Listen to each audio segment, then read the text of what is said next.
আসসালামু আলাইকুম। এই হলো বিফ বিরিয়ানি। কোরবানির মাংস দিয়ে বিরিয়ানিটা রান্না করেছি। তো এই বিরিয়ানিটা দেখেন কত সুন্দর হয়েছে। আসলে বিরিয়ানি কিন্তু একদম খুব বেশি ঝরঝরে ভালো লাগে না, একটু মাখা মাখা সফট হলে ভালো লাগে, সেভাবেই করেছি। তো এখানে আপনাদের সুবিধার্থে মানে বিরিয়ানিটা এরকম হবে কীভাবে সেটা একটা টিপস শেয়ার করতে এলাম।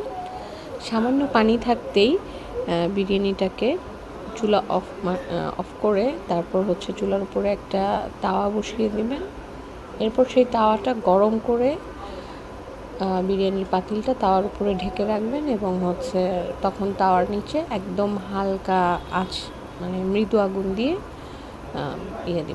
তাপ দিবেন, তাহলেই বিরিয়ানিটা এরকম হবে।